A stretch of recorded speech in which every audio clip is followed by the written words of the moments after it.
Episode number 58, IRONMAN Raleigh 70.3 with Danielle Dingman. Welcome to the pursuit of the perfect race. I'm Coach Terry Wilson, and with each episode, I bring stories of athletes to you that share their experiences at races in order for you to learn how to have your perfect race. We will hear stories from athletes of all ages, abilities, and races of all distances. So regardless of where you fit in, there's something in there for you. Thanks for spending some time with me today. Now let the pursuit begin.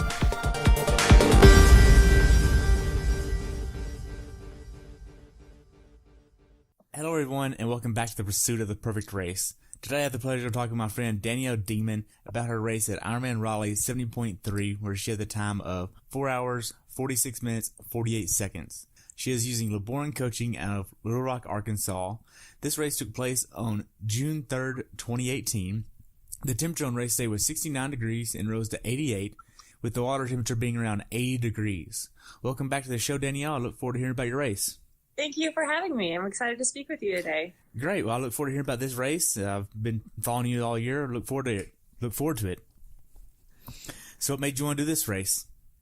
So when I was kind of setting up my race schedule for the year, I just tried to pick out some races that had what I felt like were some more challenging bike courses and run courses, since that suits my strengths, and then also races that were either in the U.S. or Mexico, kind of on our side of the big ponds. And so this race kind of, the timing was good. And I know going into it, I had a little bit of elevation changes on the bike course, which I was looking for. So those were kind of some of the big factors that I looked at when choosing this race. Okay. So how was your training going into this race? Well, busy.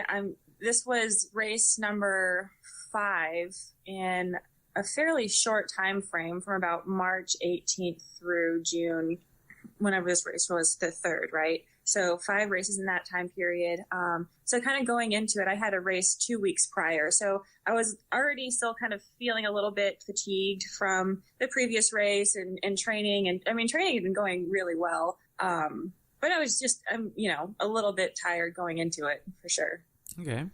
Now, did you miss any training going into this race? No, and I did not. Okay. Well, I might have substituted a nap for a bike. No, a bike ride. No, a nap for a bike ride. See, I probably still need to take a nap right now. Gosh. So did you get injured at all? No, I've thankfully, knock on wood, I've been blessed this season. I haven't had any injuries. Some nagging aches and pains will come up, but I think that's some things that are to be expected when you're doing this kind of work fairly consistently. But overall, I've been doing pretty good. Okay, so being that you're actually just maintaining a fitness level and trying to just peak at a few different times throughout the season, that's completely different than what most amateur and most age group athletes do. How much training do you actually do? So I am balancing quite a bit right now. So I work full time and then am training, I guess, more part-time, right? And then my situation where I work and where I live requires me to commute quite a bit. I spend about 8 to 10 hours a week in my car commuting. And so my training time is limited. So each week I average about 15 to 17 hours, just depending. Wow. Now, what was your longest swim, bike, and run within the previous 2 weeks of Raleigh? Oh, longest swim workout, probably around 4,000, 4,200 yards. Bike ride, I had Memorial Day. I did a group ride, and that was about 80 miles. Longest run, not too long, about 8 miles. Okay, so most of your training was outside then? Yes. Okay, so are you using a road ID for that? No, I should. Okay. I think you should get one for sure. I think I should get so one much too. out there. I know.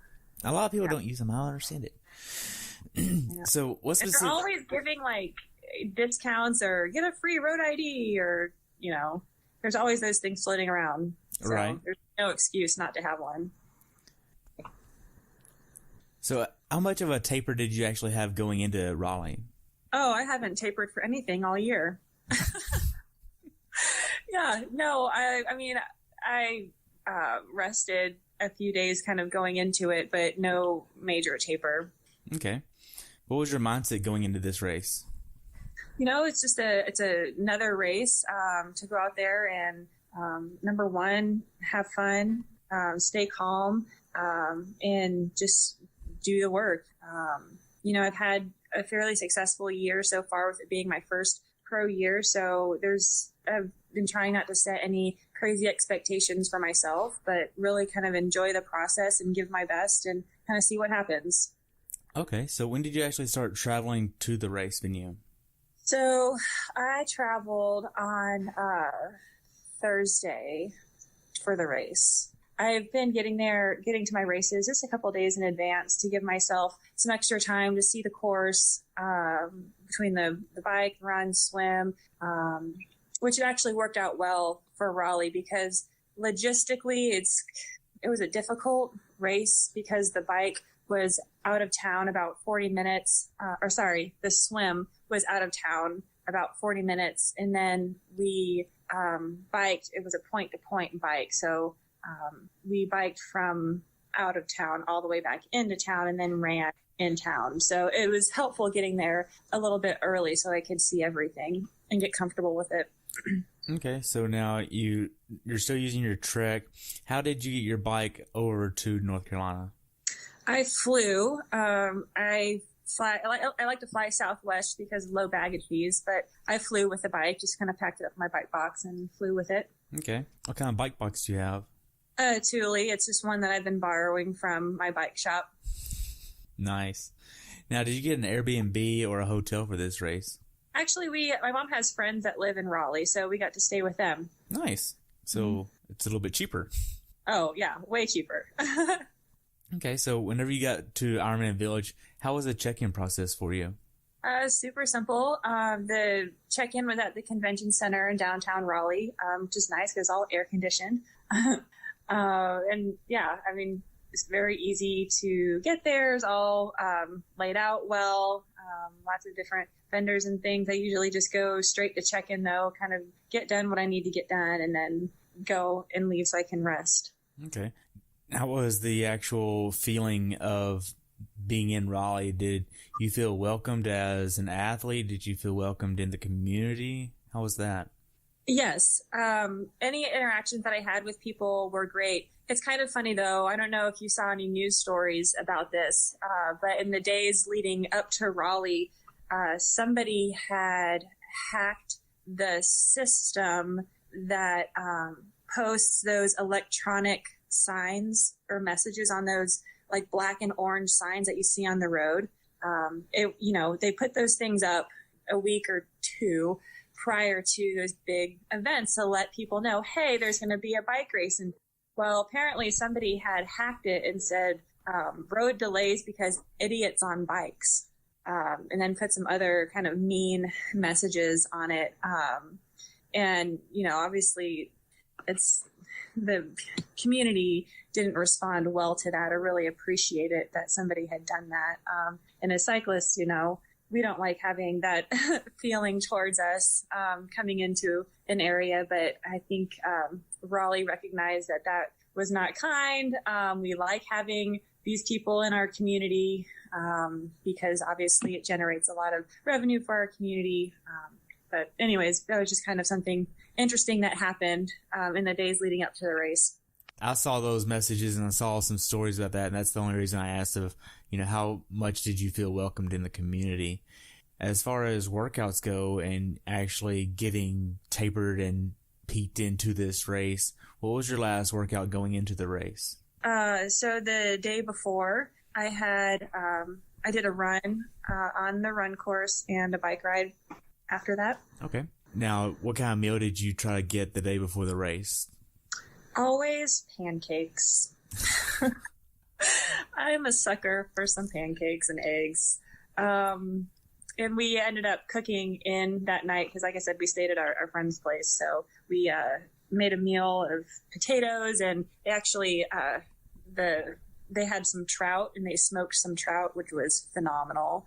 I had a little steak, lots of good foods. Awesome. Now, did you have a certain time you were wanting to get in bed?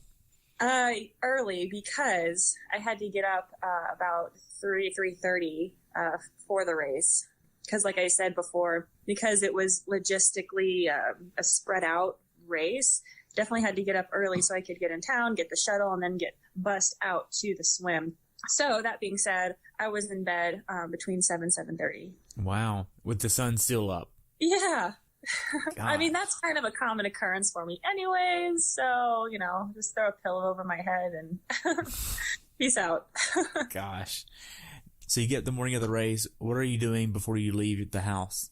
As little as possible. I do everything, obviously, the day before, getting all my gear put in their respective bags, my clothes laid out. So really, I just have to get up, brush my teeth, get dressed, eat some food, grab some coffee, and go. Okay. What time was your send-off time on the water? We were just after 7 a.m. Okay.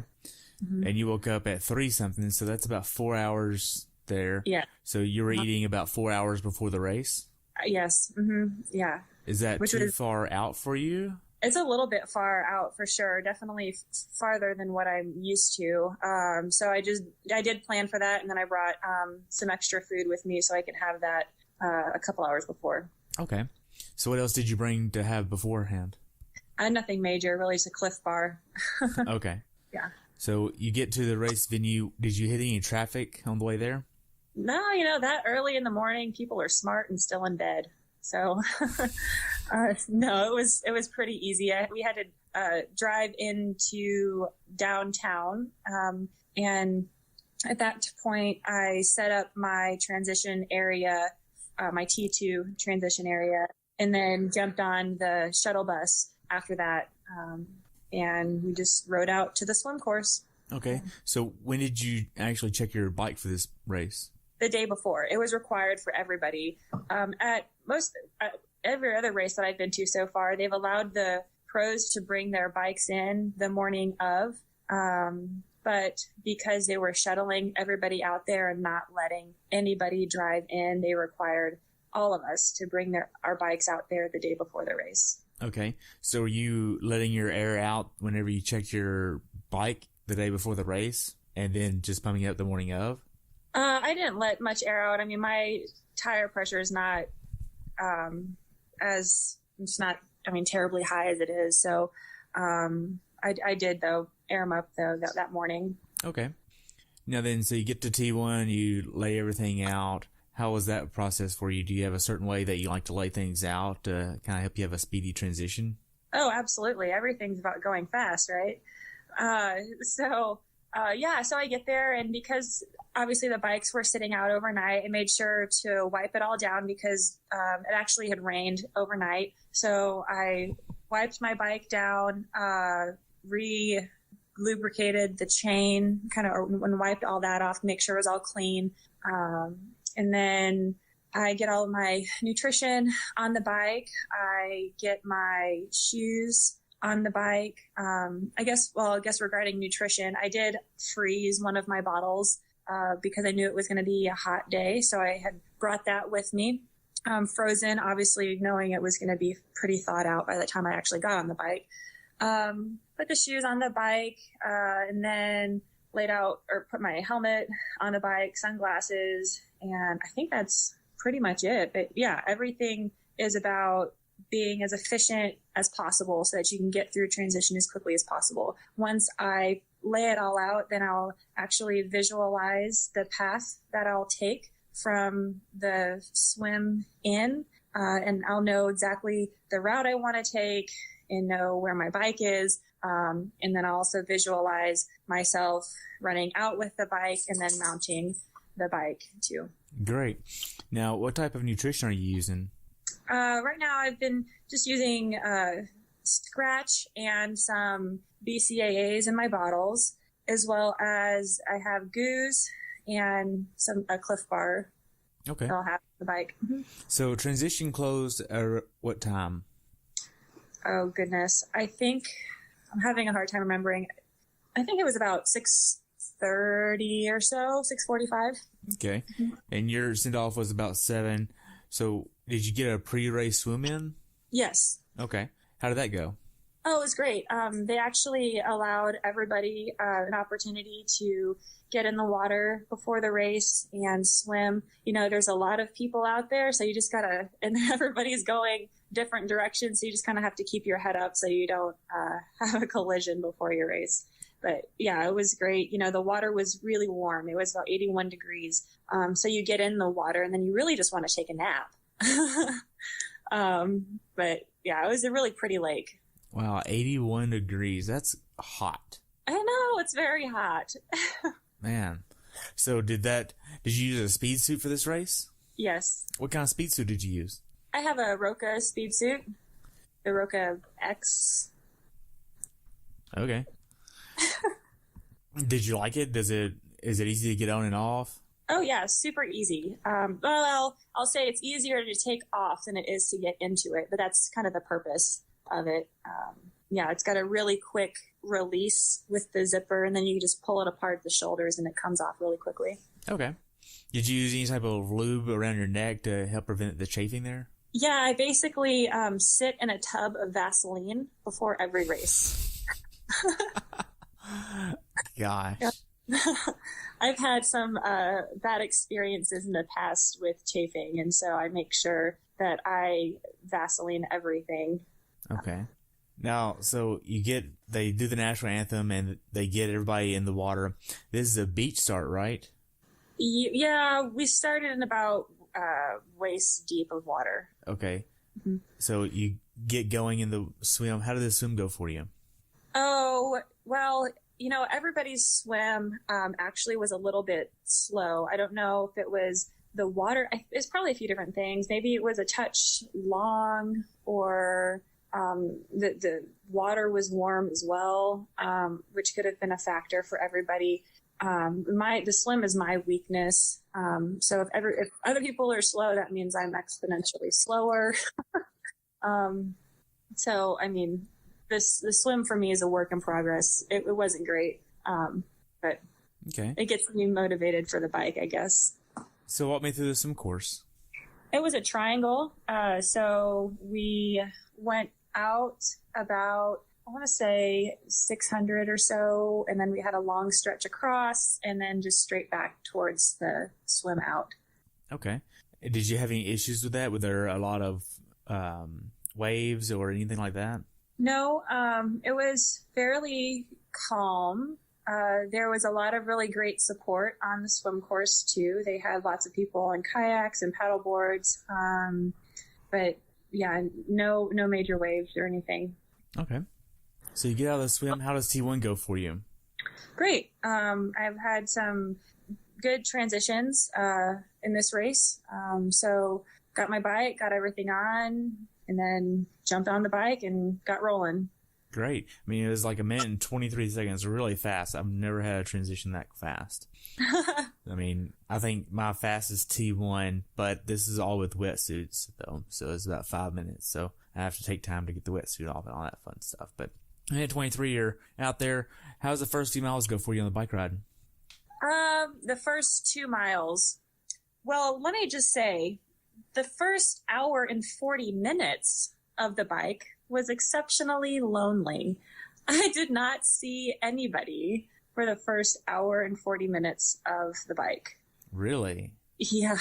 So that was tough to deal with, for sure, because, you're out there alone, and so you just start questioning everything, but then you tell yourself, focus, you're in a race.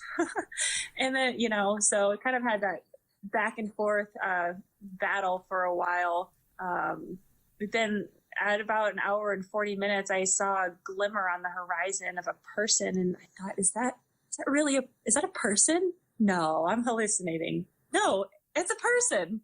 That's my girl. I got to go get her. So finally caught up with a girl, hour and 50 minutes into it. Then I caught a second person shortly after that. So I had made up a couple of places on the bike, but I tell you what, that was lonely on the bike. for sure. So mentally, how was that? I mean, because for age groupers, they're usually around people and they can see people in front of them and behind them for most of the race. But you're out there where you don't see anybody. Right. Yeah. I mean, it's really tough. You know, I know that I'm a strong cyclist, and I know that it's only a matter of time until I catch somebody. It's never taken that long though. But you just have to have confidence that if you just keep pedaling, you know, keep focused on your cadence, keeping your power where you want it, you know, whatever those different things that you're looking at, just kind of having faith in the process, you'll eventually catch somebody. So that's kind of what I was telling myself. Also, I didn't feel very good throughout this entire race. I think, like I said, I was a little bit fatigued going into it. And also the heat and the humidity was like a double whammy. And so I was trying to get in my nutrition and a lot of fluids out there. But it definitely got to the point where I was just telling myself just to let my body do what it knows to do. Let your body do work is what I was telling myself, because when it gets challenging, your mind begins to second guess your effort. It second guesses where you are in the race. And that lack of, I don't know if you want to call it a lack of confidence or whatever it is, can really negatively impact your race. So you kind of have to not let your mind think, but just trust your body to do what it knows how to do. And that's really what I was doing when I was out on the bike. Okay. Were you going by feel to know how hard to push, or did you have metrics that you were going off of? I was going mostly by feel, because I did take a look at my power and I noticed that I was running about 15 to 20 watts lower on average than I normally do in a race. And so looking at that, I knew that the heat and the humidity was affecting that power output. And so I just knew that I had to go by feel and also keep my heart rate in check. Didn't want my heart rate to get too high. And that's something I've kind of been focusing on after I get out of the water, is using the first 5 minutes of my bike just to get my heart rate down under control so that it's just steady throughout the bike. Okay. Now, are you able to do any swim to bike bricks in training? Yep. I've been doing quite a bit of that, actually. I did actually a few sessions leading up to this race where I would do a swim, bike, swim, bike, swim, bike. So I have my trainer set up near a pool and do that. Okay. Mm-hmm. Now, for this bike, were you trying to hit a certain cadence number? So I kind of know what my average has been. So sometimes, depending on the course, my cadence can be higher or lower, but it's between 90 and 95. Okay. It's pretty high. That's what I like to keep during my half irons. Do you remember how the road quality was for this course? Oh yeah, road quality was actually really good. Smooth, no issues. I think, every now and then you see maybe some cracks in the road or potholes. So you just got to keep your head up, but there wasn't like overwhelming number of cracks and potholes. Okay. But yeah, overall it was a smooth course. Great. As far as the bike goes, is there anything that you'd tell someone to be aware of that hasn't done this bike course before? Well, it's a rolling course, so there's a lot of opportunity to use those hills to your advantage and trying to keep momentum through the hills and using that on the downhills. And gosh, I don't know if there's anything like major that stands out. But definitely I would say plan to take water through the water stops and don't pass them, because this is a traditionally warm and humid race, and you definitely don't want to neglect drinking on the bike. So it's probably the most important thing. Okay. Overall, for the bike, did you execute your strategy for the bike the way you wanted to? Yes, I'd say I did. Okay. So did you do any type of transition to prepare for the run on the last mile or so? So when I know that if I'm finishing off the bike, coming into the run, I go through like a mental checklist to make sure that I am thinking about when I want to take my feet out of my shoes. I kind of think through transition. I visualize myself coming to a slower, not a stop, but approaching that dismount line. I visualize myself getting off the bike smoothly and then getting through transition. So just kind of mentally helps me get ready to run. Okay. Now you get to T2. How did T2 go for you? It went well. Got my feet out of my shoes all right, got off the bike smoothly. This T2, I'd say, was a lot better than my previous race. I know I told you it wasn't on a podcast, but in my previous race at Chattanooga, I managed to have an intimate moment with my bike. Just to put it nicely. After I had dismounted my bike, I was running with it. My hand was on the seat and I was running with it and looking where I was going, trying to find my rack. But in that moment, my wheel turned and I managed to trip on my wheel, fall on my bike, and slice my leg open. So in that moment, I just took a few seconds, which in a race, it seems like an eternity, but took some time to just evaluate what had happened. So I looked at my leg and I was like, I probably need stitches, but I'll put my running shoes on, start running, and we'll just see what happens. So I collected all of my belongings, got my bike, and just kind of slowly walked over to my spot.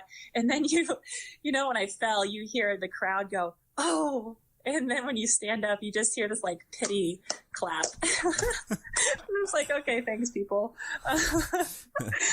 People did see that. Damn. Oh yeah. It was very visible.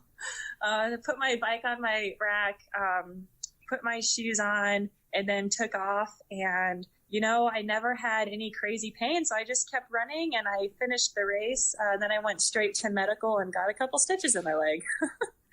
So thankfully, that did not happen in this race. And I had practiced running with my bike beforehand to ensure that wouldn't happen again. Great. Yeah. So anyways, the transition was good. Got my shoes on, my bib, and I usually don't put my bib on in transition. I just grab it, and then I grab my hat, and then I'll put those things on when I'm running. Okay. Now, you get out on the run course. How was the first mile or so on the run? I always feel great the first mile. And then not as great for the rest of the race. So first mile, it was just fine. It was warm and humid. I know I've said it a lot, but it really affected the times and how I was feeling too. So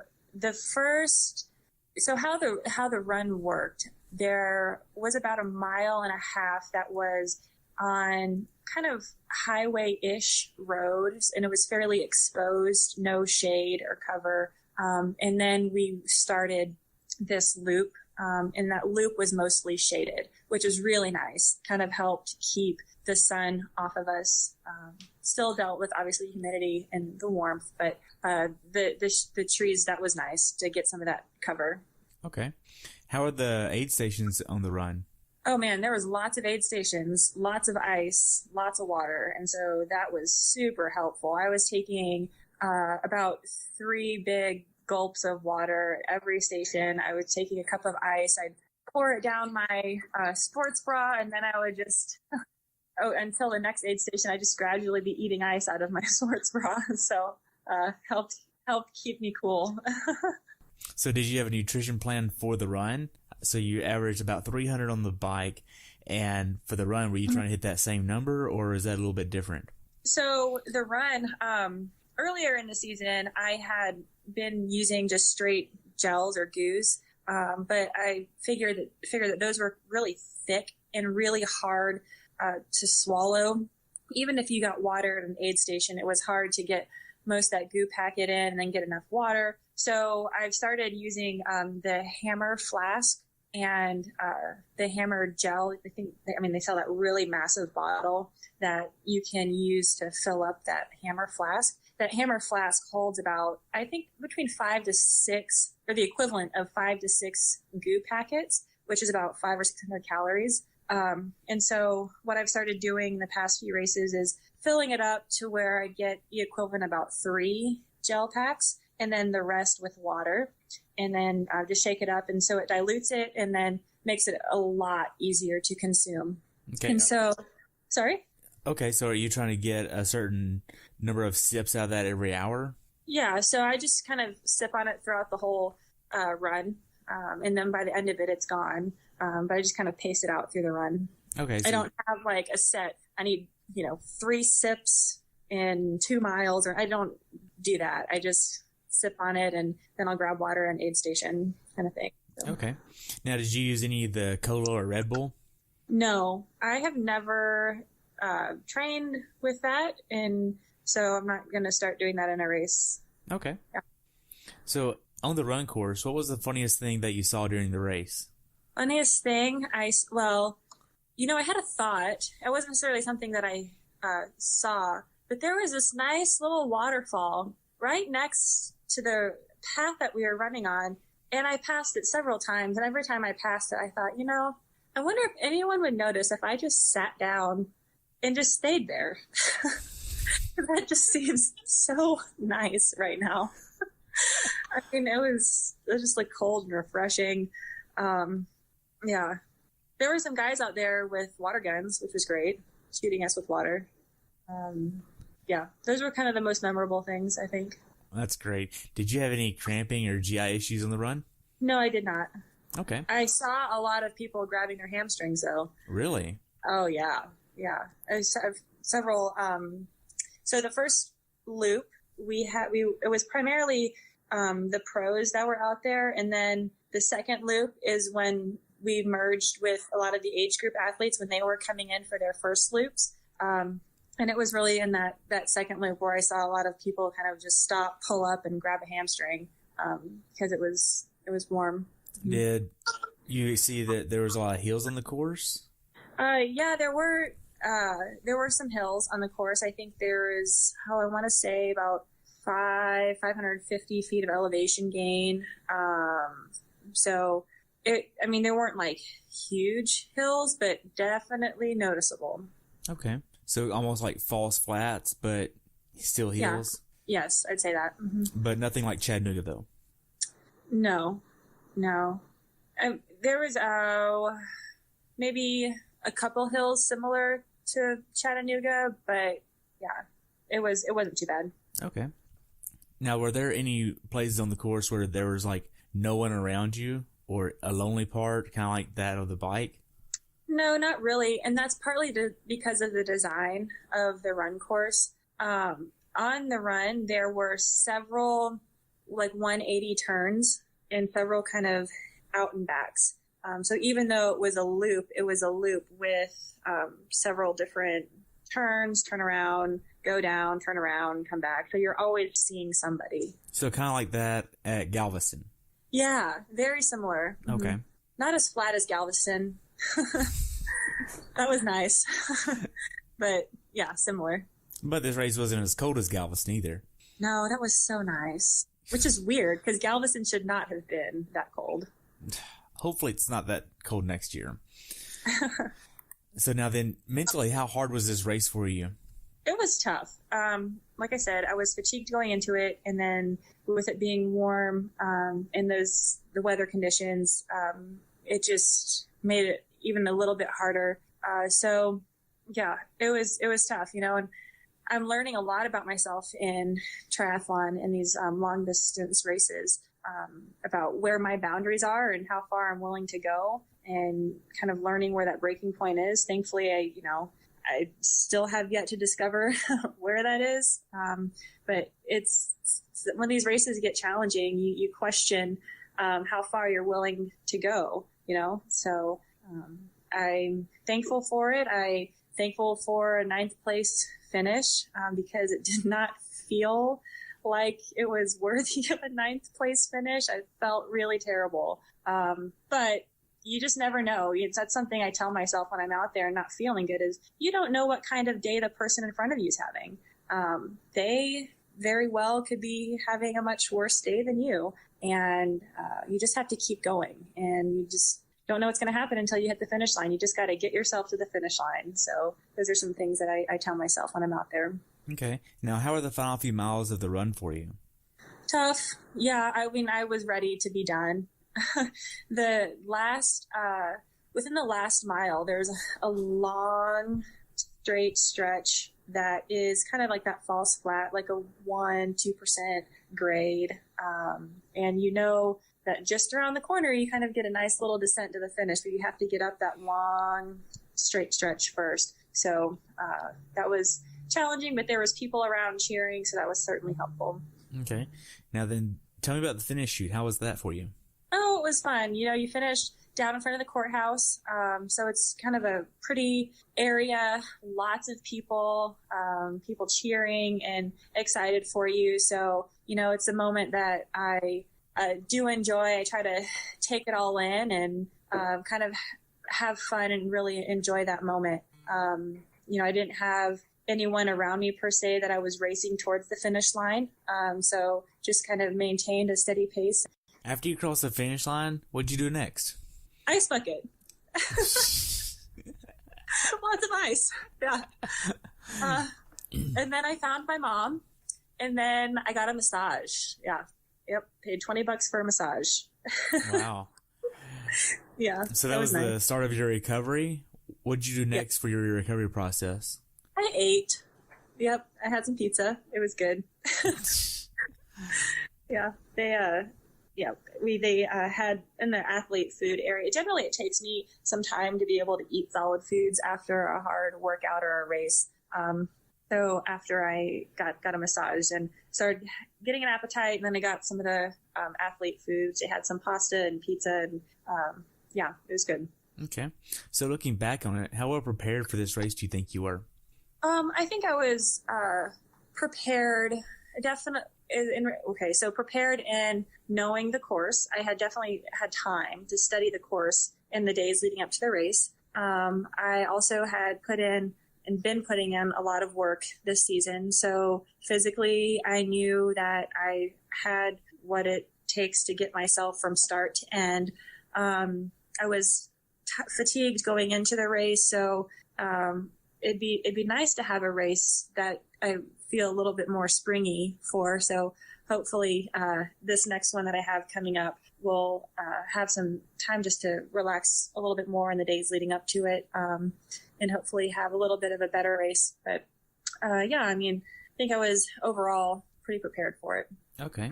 If you could change something about this race, what would you change?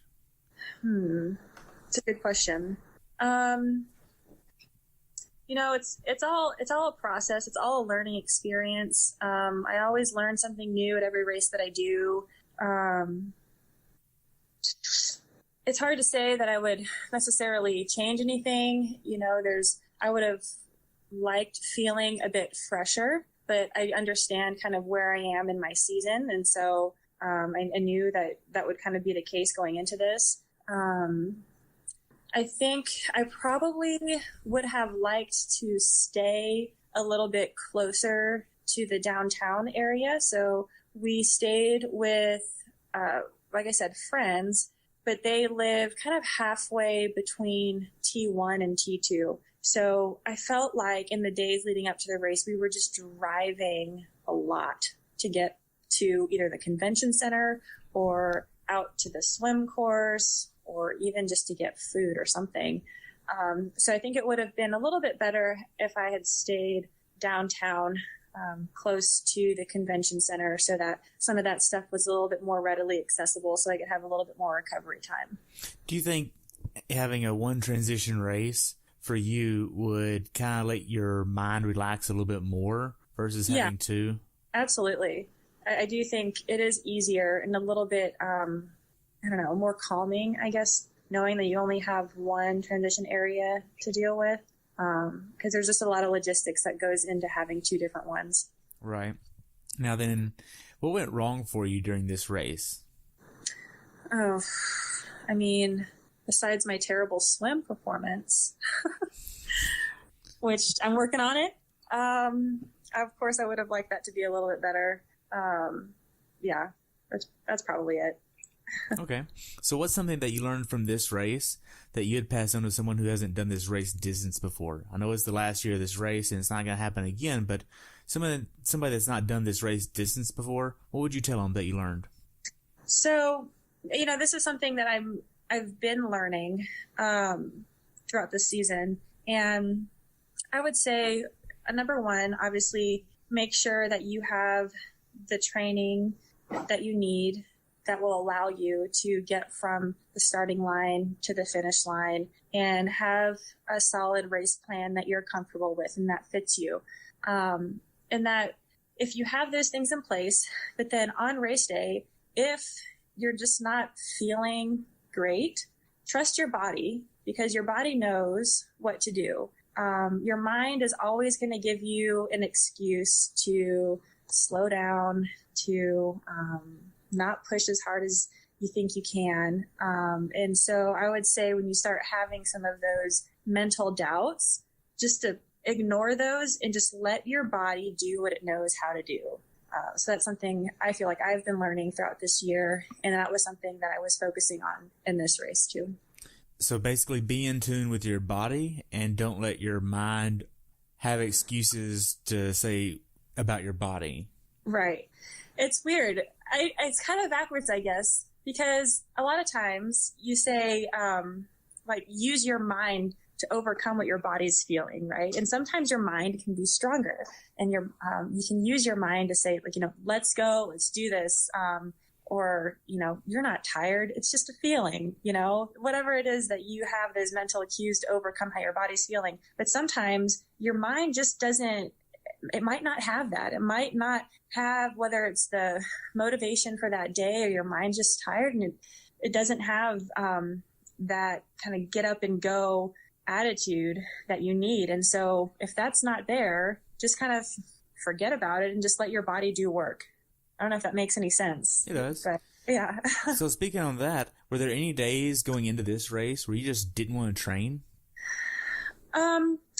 Not necessarily. I mean, so I got there on Thursday, and some of the days leading up to the race were a bit stressful for me. My bike was almost stolen the day before I left. I had my bike on my Kuat rack, and it was locked. I have the Kuat Envy, and it has the integrated lock system. And so I had my bike locked, and I was at work, and the bike was on there. I came out, and somebody had almost cut through one of those locks, which I say, any lock can be defeated. It's just a matter of time, right? And so that's what those locks do, is they provide time. But then they also had tried to get one of the other locks off, which included them breaking a few spokes on my wheel. And so that was a big stressor the day before I was leaving, because I had to get those spokes changed. Thankfully, they didn't damage the bike otherwise. So when I got there on Thursday, I was supposed to go out and do a 2-hour ride. So instead of riding, I ended up taking about a 2.5-hour nap, which I felt like I needed to prioritize was that rest that day. So. Okay. So did you contact the bike rack manufacturer and ask for a new lock or a new cable rather? Yeah. Kuat's one of my sponsors. And so actually it's pretty simple to get the cable replaced. They have an easy way to do that. But they've been great to work with. Even when they weren't one of my sponsors, they've helped me out in the past with a cable that my husband accidentally destroyed once. Wow. So how could Ironman have made your race experience better? How could Ironman have made it better? Oh, I am so impressed with the Ironman organization. Every time I go to one of these races, I am in awe of what it takes to put on one of these races. So quite honestly, I don't know that they could have made it better. I think logistically, like I said, it's a little bit of a challenging course because T1 and T2 is so spread out, but they were really good at communicating everything that we needed to know, and planning for taking the shuttle buses out to T1 on the morning of the race. And, they've been really helpful in these races. Okay. Now then, as far as your recovery goes, we didn't really touch on what you did about 3 hours after you finished the race. So I was packing my bike and getting ready to get on a plane. Yeah. That quick. Yeah. So I had to fly out the same day because I had a work meeting that I needed to be at on Monday. Wow. So you basically got a massage, ate, did the ice bucket, recovered a little bit, packed your bike, got to the airport. Did you shower in between there too? Yes, I showered. I also had a beer. So those don't come often. Generally, after a race is a nice time. Yeah, I did shower. But yeah, I got to the airport. I sat on the airport floor for a while, which sitting on the floor is really great recovery, I feel like. Did a little stretching, and that's about it. Wow. So as far as what's next for you, what are you doing next? Yeah, Coeur d'Alene, Idaho. That is in 2 weeks. Wow. Is that your last 70.3 of the earlier season races? Yeah, it is. It's my last one of this racing block. And then I'll take a little bit of downtime just to kind of recover and then create a game plan for the rest of the year. Okay. So are you going to do a full this year, or are you going to wait till next year? I need to have some more training time available before I can commit to a full. So definitely not this year. Okay. So how can athletes follow you? They can follow me on Facebook or my Instagram account. Also DanielleDingman.com. I try to keep that thing updated. I'm kind of behind on some blogs, but I'm working on those. But yeah, I'd love to be in touch, and people have more questions, feel free to reach out to me and be happy to give them some advice and just tell them what I've learned from my experience. Great. So I already know what your definition of a perfect race is. So a new question that I would like to ask is, what do you do with all of your hats, medals, and t-shirts? That's funny. So my medals, I haven't been in this sport long enough for those to become, I guess, too burdensome. I know some people have just, hundreds of medals at this point. I'm not quite there yet. So I do have a wall where I have my medals up. My shirts, I don't know. I only have about, maybe 6 or 5 from this year. I did order a different size shirt in one of my races, and I gave that to my mom. I've started kind of giving my hats away too. I gave one to the host family that I stayed with this weekend. So yeah, I don't need all those shirts and hats. So I just try to give them away. Okay. Well, thank you so much for your time. I've enjoyed hearing about everything. Look forward to following you at Coeur d'Alene, okay? Yeah, thank you so much. It was fun. I appreciate it. Hey, you're welcome. Have a good day, okay? You too. Thanks for tuning in today. I hope you were able to learn something from today's episode. If you enjoyed the show, please take a minute to leave a review on iTunes or share it with a friend. Be sure to subscribe so you never miss an episode. If you'd like to see pictures from this athlete's race, learn more about who I am, what I'm doing, or be on the show yourself to share your story, check out my website at CoachTerryWilson.com. Until next time, continue the pursuit.